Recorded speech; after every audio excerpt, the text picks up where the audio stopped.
안녕하세요. 지금 이 자리에는 민주평통자문회의 뉴욕협의회 양호 회장님과 함께하고 있는데요. 회장님 안녕하세요. 안녕하셨어요? 네, 그동안 잘 지내셨나요? 예, 그 코로나에서 살아남았습니다. 네, 회장님 굉장히 오랜만에 뵙게 되는 것 같은데요. 시청자 여러분들께 인사 좀 부탁드릴게요. 민주평화통일자문회 뉴욕협의회 회장 양호라고 합니다. 네, 민주평화통일자문회의 뉴욕협의회 굉장히 이름이 조금 긴데 줄여서 민주평통이라고 이야기하기도 하는데요. 이 민주평통이라는 이 단체를 잘 알고 계신 분들도 있지만 그렇지 않은 분들도 있는 것 같은데요. 이 단체에 대한 소개를 좀 해주시면 어떨까요? 민주평통은 굉장히 독특한 조직입니다. 한국의 법률상으로 보면 헌법기구입니다. 네. 대부분의 정부기구가 다 법률기구인데 반해서 행정부, 입법부, 사법부와 더불어서 이 헌법상에 규정되어 있는 조직입니다. 대통령이 의장을 하시고 네. 의장에 대해서 통일 정책에 대해서 자문을 한다 이렇게 되어 있습니다. 그래서 최근에는 그 자문 건의 활동이 굉장히 활발해졌습니다. 그래서 네. 매 분기 전체 위원들의 의견을 모아서 청와대에 저희가 통일 건의도 하고 있고, 네. 또 중요한 거는 뭐 한국도 그렇고 해외 동포 사회도 그렇고 한국 정부의 그 평화 통일 정책이나 의지에 대해서 여론을 확산시키는 게 굉장히 중요한 책임 중에 하나입니다. 그렇기 때문에 저희도 과거에 이제 대면이 가능했었을 경우에는 전문가들을 모시고 일반 대중 강연도 많이 하고 또 저희 위원들을 대상으로 하는 교육 프로그램도 많이 했었습니다. 근데 지난 한 1년 4개월 정도는 전부 다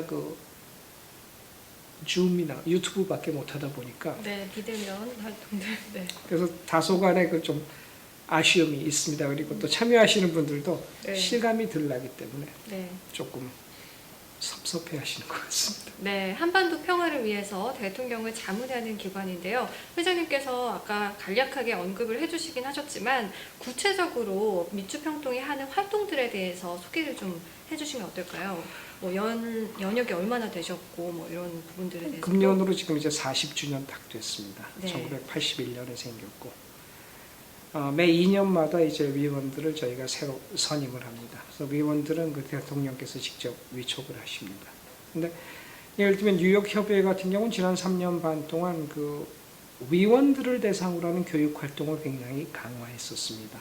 예를 들자면 서울대 평화통일아카데미라든가 통일교육원하고 함께 해가지고선 서울에서 전문가들을 직접 모셔다가 한 주일에 이틀 속강을 해서 5주를 연속 강의를 한다든가 네.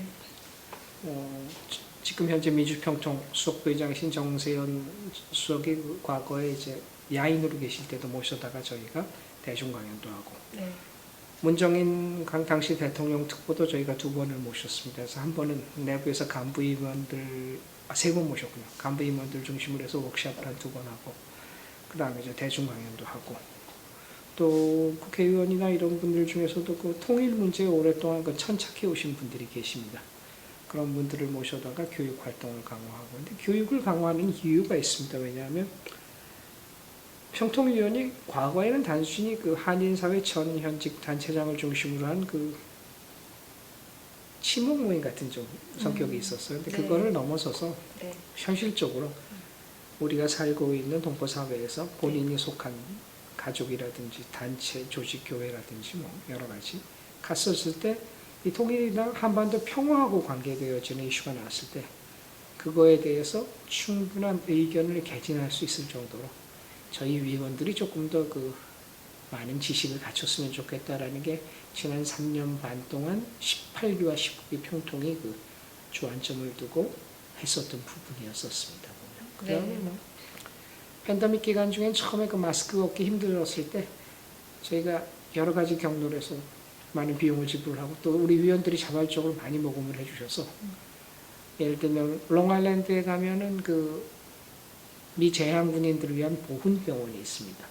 거기 한 350명 계시는데 그 중에 한 90분 정도가 한국전 참전 용사들이었었어요. 근데 초기에는 병원 일하시는 분들도 마스크를 제대로 못 지급받는다 그래서 저희가 2번에 걸쳐서 마스크, 그다음에 방역복 이런 것들을 전달하고 여기 플러싱 호스피탈, 엘머스트 호스피탈, 몬테피어 이런 데 한국 간호사나 의료진들이 많이 계시는데 그다음에 간호사협회를 통해서도 마스크 같은 거나 손세정제들을 저희가 많이 전달을 했었습니다. 그러니까 그거는 뭐 조금 일반적이지는 않은데 네.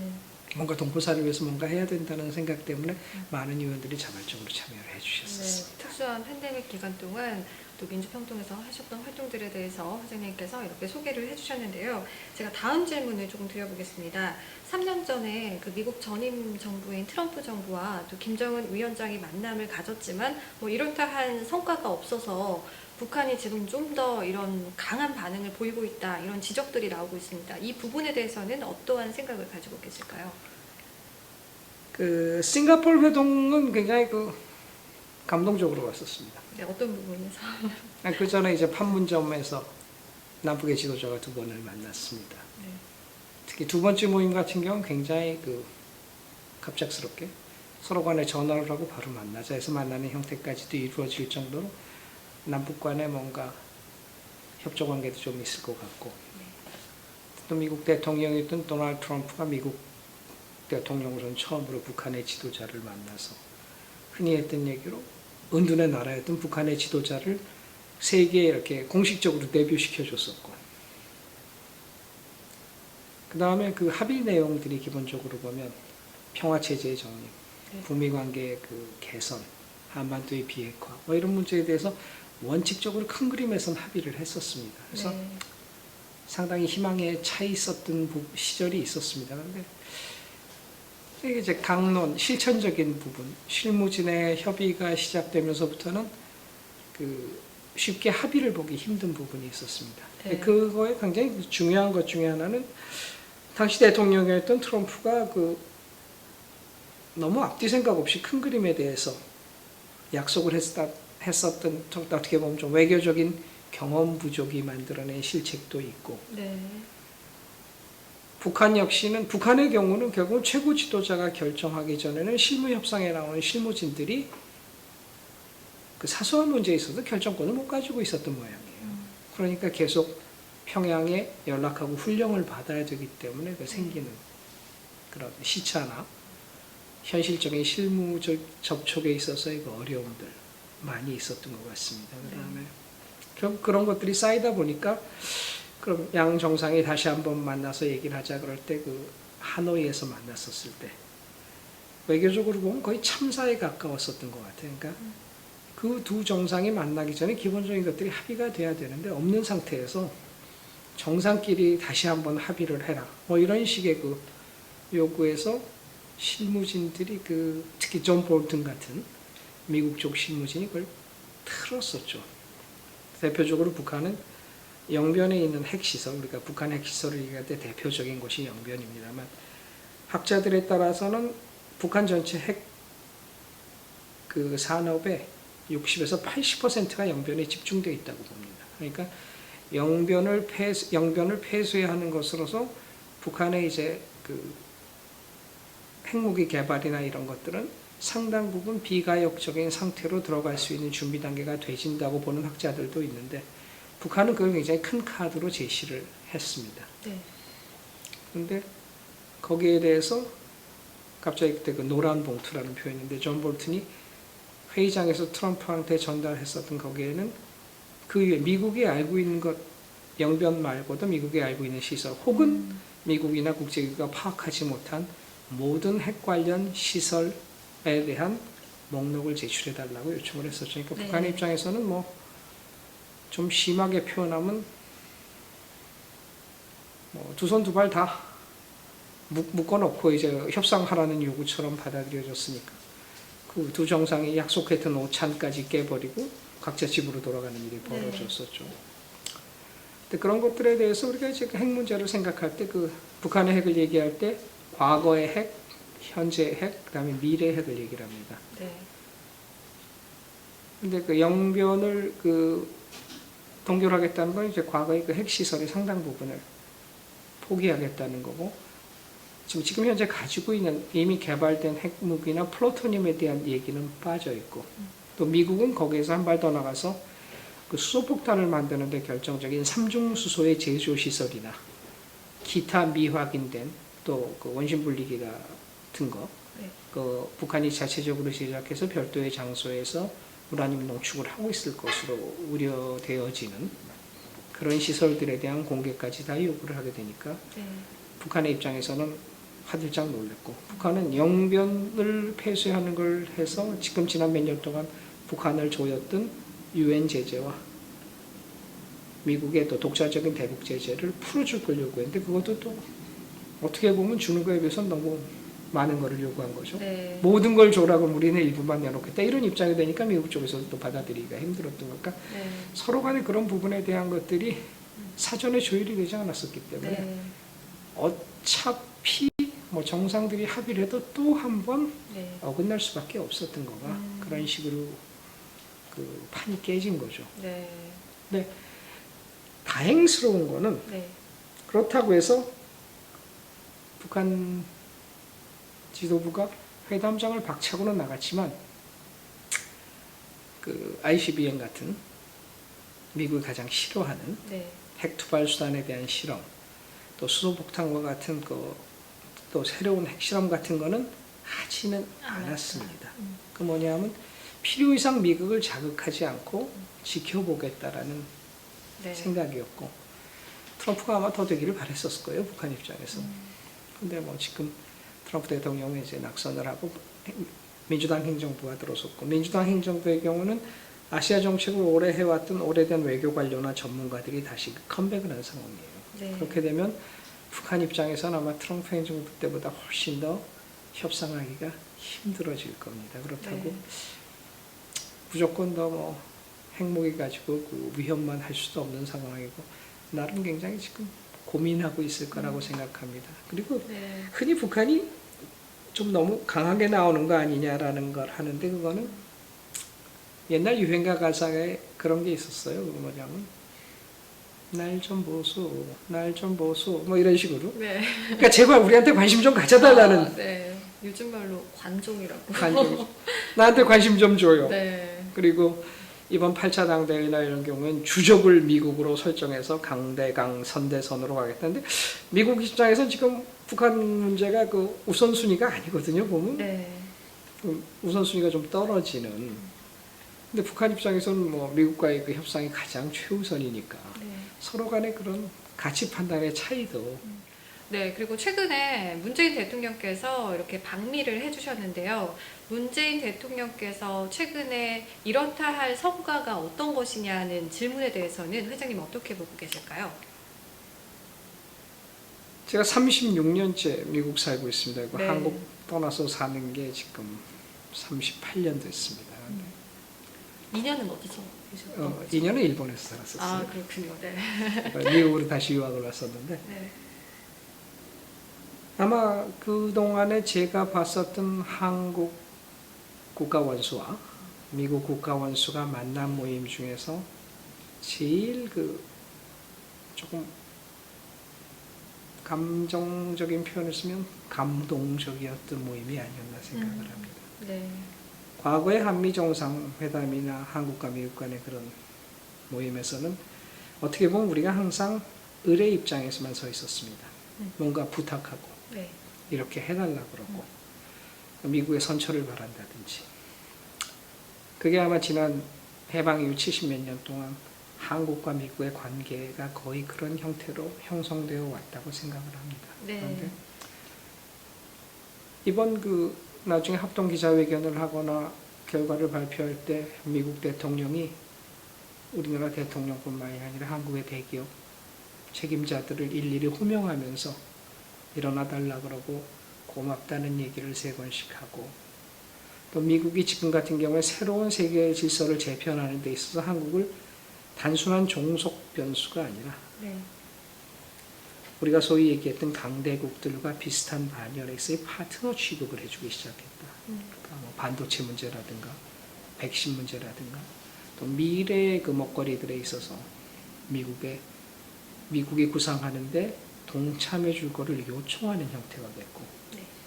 참 다행인 거는 한국도 바로 그런 거가 돼서 그런 요청이 들어왔을 때 현장에서 44조, 그러니까 약 달러로 440억 불 정도의 투자를 바로 미국에 해주겠다고 네. 얘기를 했었던 거. 특히 그 과거 같은 경우에 이제 한국 기업들이 미국의 그 직접적인 일자리 창출을 굉장히 하는데 그 좀 소극적이었는데, 네. 지금 아마 조지아 쪽만 해도 제가 어떤 통계에서 보면은 그 조지아 테네시에 한국계 기업들이 와서 지난 몇 년 동안 창출한 일자리가 9만 개랍니다. 그러면 많이 쇠락해 나가는 그런 지역에 있어서 한국계 기업들이 대기업이 들어와서 공장을 만들고 SK, 삼성, SK나 기아, 현대 약 470개 정도의 그 협력업체들이 들어왔습니다. 엄청난 그 물량이에요. 그렇게 되면 특히 고용 효과 엄청나게 많이 늘어나고 그다음에 지역 경제 활성화됩니다. 세금도 많이 내게 되고 그럼 미국의 입장에서는 잃을 게 하나도 없는 좋은 딜입니다. 근데 그런 거를 한국이 해왔고 또 이번에 통 크게 한 번 더 투자할 수 있는 그런 여력을 보여줬다는 것 자체가 과거처럼 한미 관계가 미국과 한국을이라는 그런 우리가 좀 부정적으로 생각하는 그런 관계를 넘어서서 상당 부분 그 대등할 수 있는 관계로까지 변화되어 나가는 과정을 직접적으로 보여준 것 같습니다. 그래서 사실은 제가 이렇게 보면서 약간 어떤 경우는 울컥하는 심정이 들었던 적도 있었습니다.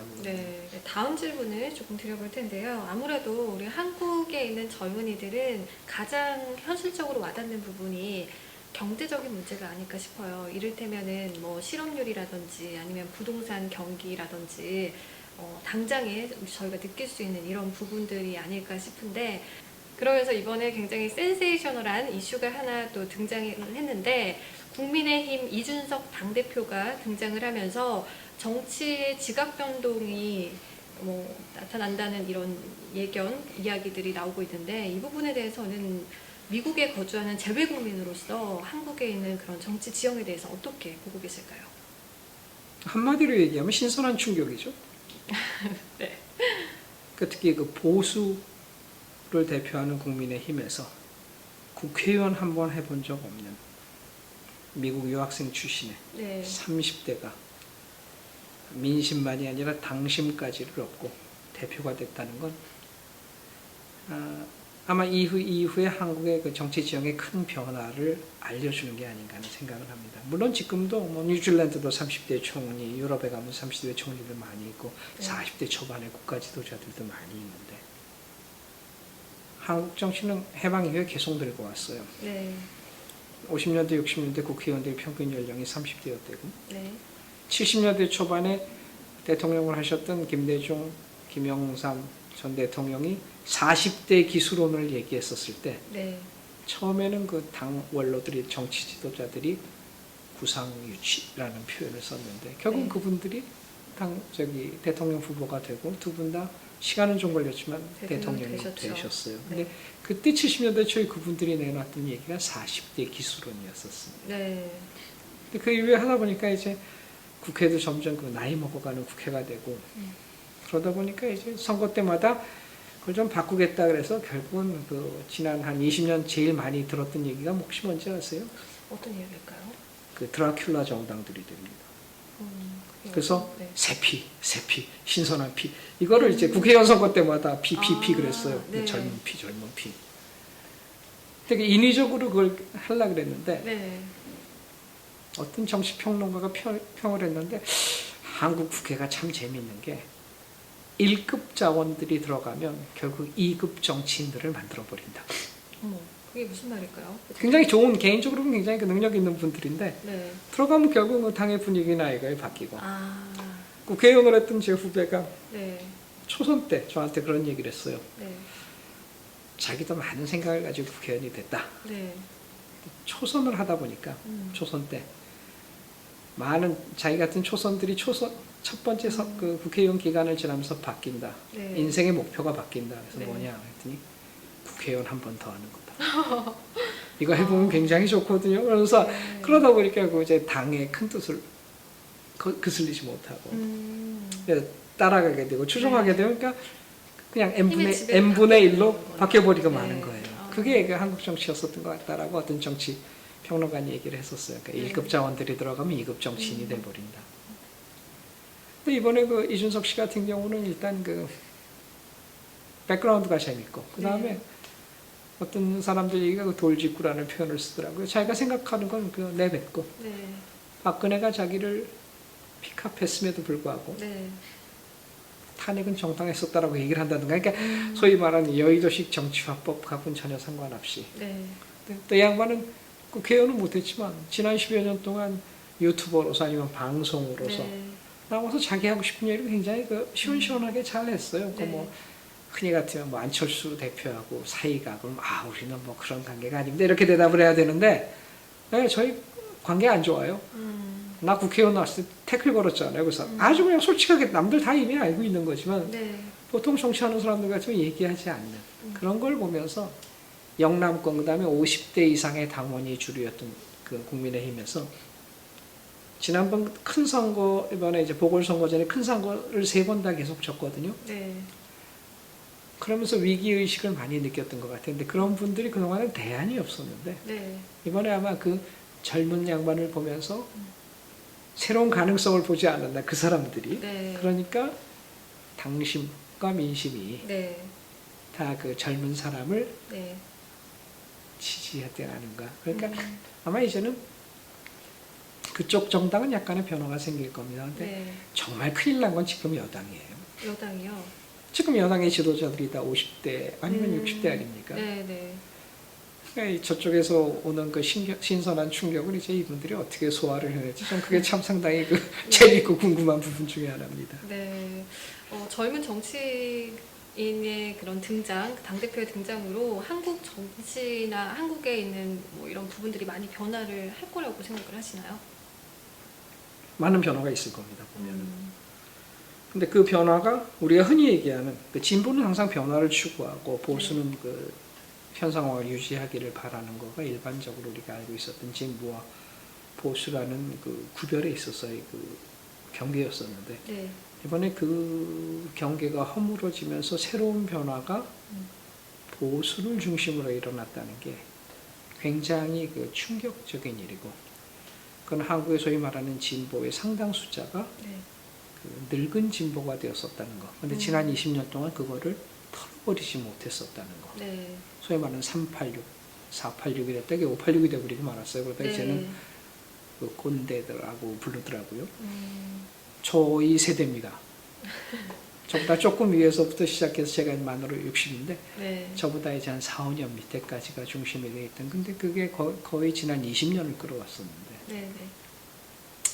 뭔가 변화가 생길 거고 그 진보 쪽에 아마 굉장히 그 당황하고 어떠한 변화를 가져야 될지 아마 심각하게 고민을 네. 시작하게 될 것 같습니다. 그렇군요. 제가 다음 질문을 좀 드려보도록 하겠습니다.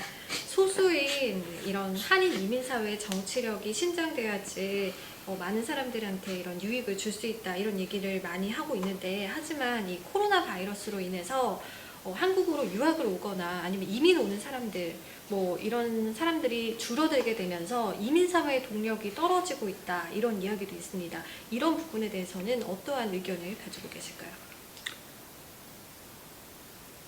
코로나나 이 문제가 아니라 근본적으로 이민이 줄어들었던 건 한국에서 먹고 살만 하기 때문입니다. 네. 그러니까 굳이 물설도 단연 코로나 문제가 아니다. 네. 땅설은 외국에 가서 고민을 하고 어렵게 살아야 될 이유가 없어진 것뿐입니다. 한국이라는 나라 80년대까지만 해도 굉장히 가난했어요. 네. 1953년에 전쟁이 끝났을 땐 유엔이 120개국을 네. 대상으로 그 조사했던 거에서 전 세계에서 밑에서부터 두 번째로 가난한 나라였어요.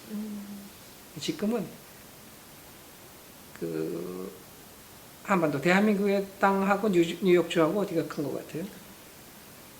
비슷하지 않을까요?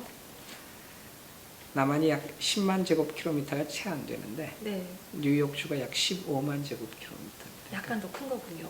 뉴욕이 1.5배 크죠. 네. 뉴욕주 하나만 놓고 봐도. 인구는 뉴욕주가 2,200만 되고 네. 대한민국이 5,200만 되니까 땅은 작은데 사람은 더 많이 삽니다. 네. 인구 밀도가 더 높은 인구 밀도 훨씬 높은데 네. 70년 전에 전 세계에서 두 번째로 가난했던 나라인데 네. 작년에 경제 규모가 세계 10위가 됐습니다. 네. 그러니까 우리가 알고 있는 그 미국, 일본, 중국, 뭐 러시아보다 사실 경제 규모가 커요. 그럼 네. 안 믿을 거지만 우리가 한땐 브릭스라 그래서 저 브라질이나 이런 데도 많이 올라왔었지만 그런 나라보다 오히려 한국의 경제 규모가 커졌습니다. 네. 무역량은 세계 7위입니다. 그래서 또 남과 북이 대치해 있으니까 항상 군사력 얘기를 하는데 네. 대충 작년 말로 봤었을 때 대한민국의 군사력은 전 세계 200개 국가 중에 6위입니다. 농담처럼 하는 얘기가 남한 군대가 있으면 유럽하고 싸워도 될 거라고. 실제로 네. 그러니까 이제 그 강소국의 반열에 접어들었다고 봐도 됩니다. 네. 그러다 보니까 물론 내부에 있어서는 문제는 있습니다. 50년대나 60년대까지만 해도 참 가난했는데 거의 대부분이 가난했으니까 네. 가난했는데 평등했었어요, 상당히. 빈부격차가 크지 않았어요. 네. 지금은 잘 살아요. 네. 근데 이 소득의 양극화나 이런 걸 통해서 빈부격차가 너무 커진 게 문제예요. 네. 잘 사는 사람은 계속 잘 살게 되고 가난한 사람은 계속 가난할 수밖에 없는 구조가 돼가는 게 네. 지난 40년 동안의 그 경제를 유지해 나가는 과정 속에서 네. 생겨난 그 부작용입니다. 특히 네. IMF 이후에. 그렇지만 이제 한국이 근본적으로 먹고 살게 충분하기 때문에 네. 사람들이 외국으로 이민 나가야 되는, 먹고 살기 위해서 이민 나가야 되는 절대 숫자가 줄어들었습니다. 네. 그 대신에 자기의 어떤 희망이라든가 자기 나름대로 뭔가 추구하는 게 있어서 옛날에 잘 안 가던 조그만 나라들 남미로도 가고 아프리카로도 가고 이런 청년들은 많이 늘어났어요. 네. 그 과거에 그 동양 사람들 중에 세계에 제일 많이 퍼져 살았던 사람들 우리가 화교라고 불렀죠, 중국계. 네. 화교는 전 세계에 몇 개 정도의 나라에 있는 거 사는 것 같으세요? 한 200개 국가 중에서 글쎄요. 160개국 정도에 퍼져 삽니다. 그렇군요. 어. 네. 대한민국 출신들이 퍼져 사는 나라의 숫자는 얼마나 될까요? 비슷할 것 같기도 하고요. 네. 한 180 몇 개국 어머, 정도. 훨씬 넘어졌네요. 네. 그러니까 UN 가입국을 놓고 봐도 네. 200개 국가 중에 대한민국 출신들이 가서 정착하지 않은 나라는 불과 10여 개에 불과합니다. 남미에 가면 그 조그마한 카리브해에 있는 섬나라들, 네. 세인트 키스 같은 데 들어보셨어요? 세인트 마틴, 들어보지 못했습니다. 안티과, 안티에간 들어봤던 것 같아요. 네. 그 작은 섬에도 네. 다 한국 사람들이 살아요. 오. 좀 못하면 한국 음식도 팔아요. 가보면. 그러니까 굉장히 그 한국 사람들이 그 진취적으로 했는데 과거에는 미국을 이민을 와도 뉴욕, 네. LA 같이 대도시로만 왔는데 지금 네. 사실 이민 제법 오는데 전국으로 퍼져나갑니다. 과거에 전혀 가지 않았던 테네시 같은 데로 한국 사람들이 몰려들면서 네. 한국 식품점이 생기고 한국 식당들이 생기고 네. 그러니까 그 대도시 중심의 이민이 줄어들었고 각 지역으로 퍼져나가고 네. 또 여러 가지 형태의 직업에 종사하게 됩니다. 그러다 보니까 그 네. 실제적으로 이민국의 통계를 봤었을 때 그렇게 급격히 감소하지는 않았습니다. 그렇지만 LA, 뉴욕, 워싱턴 중심 이런 대도시는 분명히 증가율이 눈에 띄게 줄어들었고 아틀란타서부터 시작해서 중소도시나 혹은 지방도시는 분명히 늘어나고 있습니다. 회장님 말씀은 이민율이 떨어진 건 아니고 형태가 조금 변화하고 형태가 있다. 변화했습니다. 이렇게 말씀을 해주셨는데요. 네, 그럼 평통에 대한 조직적인 이야기로 조금 들어가 봐서 이제 2년 임기가 거의 다 채워지는 걸로 알고 있어요. 네, 지금 젊고 유능한 인재들이 많이 참여해야 할 것으로 보이는데 평통위원으로 활동을 하고 싶다 하시는 분들이 좀 계신가요? 한국에 비하면 상대적으로 굉장히 적습니다. 네. 한국에서는 그 가장 큰 이유 중에 하나가 뭐라고 생각하세요? 해외에 있는 그런 동포 사회에서 글쎄요. 1세와 2세의 가장 큰 간극이 뭘까요? 글쎄요. 회장님 어떤 걸까요? 말이에요. 언어. 언어예요. 네. 과거의 평통은 거의 30몇 년 동안 1세 중심으로 해왔습니다. 저희 모든 회의도 다 한국말로만 하고 자료도 한국어로만 나오고 네. 여기서 큰 1.5세나 2세들은 한국말로 하는 회의에 처음에 한두 번 와봤다 보면 굉장히 힘들어합니다. 저도 36년 미국에 살았는데 미국 사람들하고 모임을 할 때는 얼굴은 웃고 있지만 속은 항상 긴장해 있어요. 네. 한마디라도 안 놓치려고 노력합니다. 네. 1.5세나 2세는 그 반대 입장입니다.